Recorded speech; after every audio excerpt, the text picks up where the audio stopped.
India மற்றும் இங்கிலாந்து அணிகளுக்கு இடையேயான முக்கியமான கிரிக்கெட் போட்டிகள் தற்போது நடைபெற்று வருகிறது.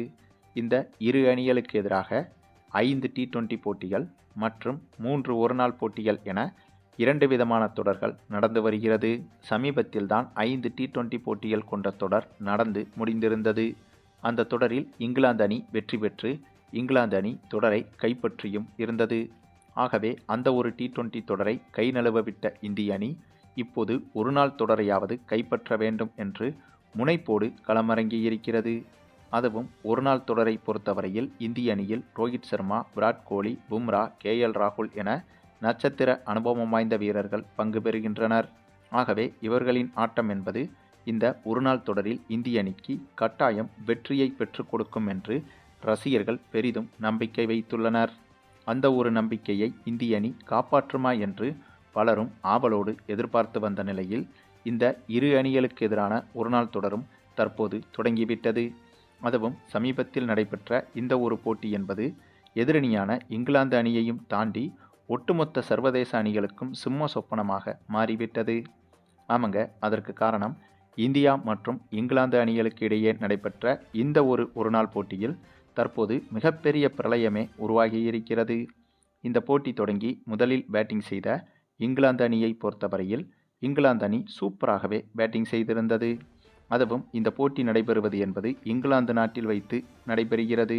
அதாவது நடந்து முடிந்த T20 தொடராக இருக்கட்டும், இப்போது நடந்து கொண்டிருக்கும் இந்த ஒருநாள் தொடராக இருக்கட்டும், இவை அனைத்துமே இங்கிலாந்து நாட்டில் வைத்துதான் நடைபெற்று வருகிறது.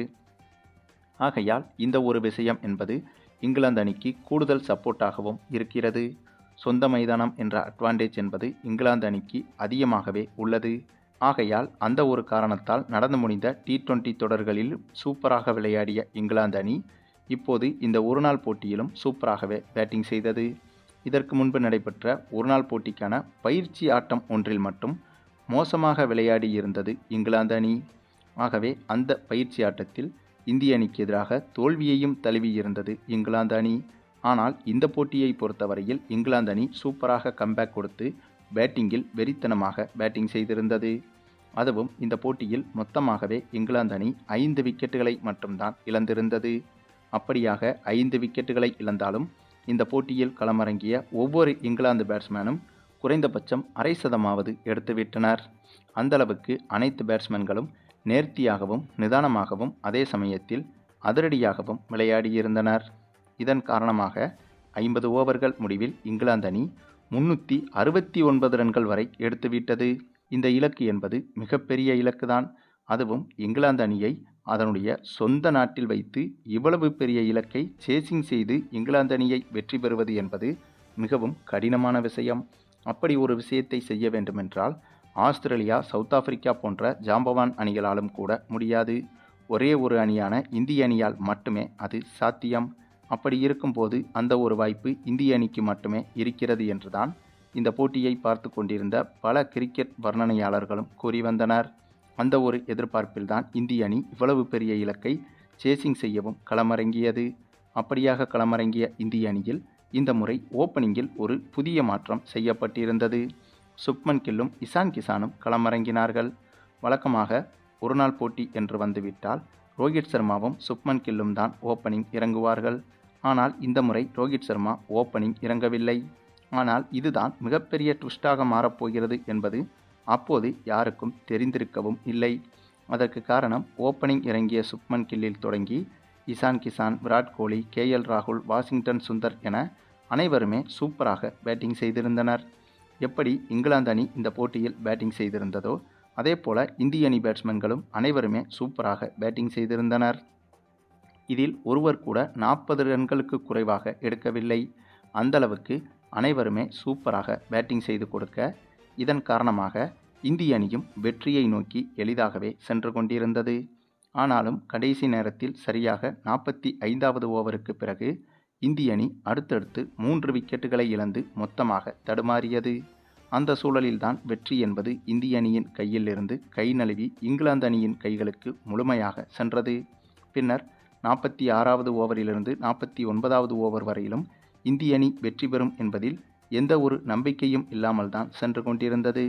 அந்தளவுக்கு இங்கிலாந்து அணியின் ஆதிக்கம் என்பது பந்து வீச்சில் கடைசி நேரத்தில் விஸ்வரூபமாகவே இருந்தது. ஆனால் இதில் ஆச்சரியமான ஒரு விஷயம் என்னவென்றால், இந்த போட்டியில் ரோஹித் சர்மா 6வது இடத்தில்தான் பேட்டிங் செய்ய களமிறங்கினார். அதாவது இது ஒரு வார்ம் அப் மேட்ச் என்பதாலேயே ரோஹித் சர்மா கடைசி நேரத்தில் களமிறங்கினார். இதுபோன்ற வார்ம் அப் மேட்ச்களில் ஒவ்வொரு வீரர்களுக்கும் வாய்ப்பு கிடைக்க வேண்டும் என்பதற்காக வீரர்கள் மாற்றி மாற்றி களமிறங்குவார்கள். ஆகவே அப்படித்தான் இந்த போட்டியில் ரோஹித் சர்மாவும் கடைசி நேரத்தில் கடைசி வரிசையில் களமிறங்கினார். அப்படியாக களமிறங்கி கடைசி 18 பந்துகளை எதிர்கொண்டு வெறும் 11 ரன்கள் மட்டுமே எடுத்திருந்தார் ரோஹித் சர்மா. அதே நேரத்தில்தான் போட்டியின் கடைசி தருணமும் வந்தது. ஏனென்றால் இந்திய அணி ஒரு கட்டத்தில் வெற்றி பெற முடியாத சூழ்நிலையை தொட்டுவிட்டது.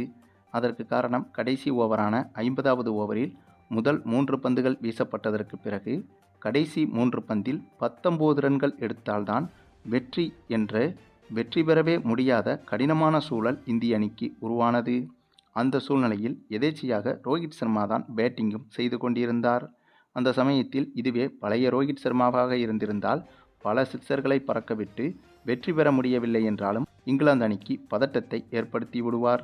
ஆனால் தற்போதைய ரோஹித் சர்மாவால் அந்தளவுக்கு அதிரடியாக விளையாட முடியுமா என்ற மிகப்பெரிய சந்தேகம் இருந்தது. ஆனாலும் அப்படிப்பட்ட சந்தேகத்திற்கு பதிலடி கொடுப்பது போல அந்த கடைசி 3 பந்தில் போடப்பட்ட முதல் பந்தை சிக்ஸருக்கு பறக்கவிட்டார் ரோஹித் சர்மா. அதே சமயம் அந்த ஒரு பந்து நோபாலாகவும் மாறியது. இதுதான் இந்த போட்டியின் திருப்பு முனையாகவும் உருவாகியது. ஏனென்றால் கடைசி 3 பந்துகளில் வீசப்பட்ட முதல் பந்து நோபாலாகவும் மாறியதால் அந்த பந்து சிக்ஸருக்கும் போனதால் கடைசி 2 பந்தில் 2 சிக்சர்கள் எடுத்தால் வெற்றி பெற்றுவிடும் என்ற சூழ்நிலைக்கு இந்திய அணி வந்துவிட்டது. பின்னர் எதிர்பார்த்தது போலவே கடைசி 2 பந்தையும் அடுத்தடுத்து சிக்சருக்கு பறக்கவிட்டு இந்த போட்டியில் நம்பவே முடியாத அதிர்ச்சி வெற்றியை இந்திய அணிக்கு பெற்றுக் கொடுத்தார் ரோஹித் சர்மா. அதாவது இப்படி ஒரு வெற்றி சாத்தியம்தானா என்று அனைவருமே ஆச்சரியத்தில் உறைந்து போயினர். அந்தளவுக்கு ஒரு வெற்றியை இந்த வயதிலும் ரோஹித் சர்மா இந்திய அணிக்கு பெற்றுக் கொடுத்தார் என்பதுதான் சாதனையாக பார்க்கப்பட்டது. அதாவது T20 போட்டிகளில் இந்திய அணியை எளிதாக வீழ்த்திய இங்கிலாந்து அணியால் இந்த ஒருநாள் போட்டிகளில் இந்திய அணியை வீழ்த்துவது என்பது இங்கிலாந்து அணிக்கு மிகப்பெரிய சவாலாக மாறி வருகிறது. அதுவும் இந்திய ஒருநாள் அணியில் ரோஹித் சர்மா, விராட் கோலி, பும்ரா போன்ற சீனியர் வீரர்கள் இருப்பதால் இங்கிலாந்து அணிக்கு அது இன்னும் கூடுதல் சவாலாக மாறியிருக்கிறது. அதைத்தான் இந்த போட்டியில் இந்திய அணி நிரூபித்தும் காட்டியுள்ளது. ஆகவே இதுபோன்ற வார்ம் அப் மேட்ச்களில் இந்தளவுக்கு அதிரடி காட்டும் இந்திய அணி கண்டிப்பாக அதிகாரப்பூர்வ ஒருநாள் போட்டிகளில் இதைவிட கொடூரத்தனமாக அடித்து ஆடப்போகிறது என்பது மட்டும் உறுதியாக தெரிகிறது. சரி, நீங்கள் சொல்லுங்கள், நம்முடைய ரோஹித் சர்மாவின் இந்த ஒரு திரளான முரட்டுத்தனமான அதிரடி ஆட்டத்தை பற்றியும் இதே போல ஒரு ஆட்டத்தை அதிகாரப்பூர்வ ஒருநாள் போட்டிகளிலும் இந்திய அணி வெளிப்படுத்துமா என்பதை பற்றியும் உங்களுடைய கருத்துக்களையும் கமெண்டில் தெரிவிங்க.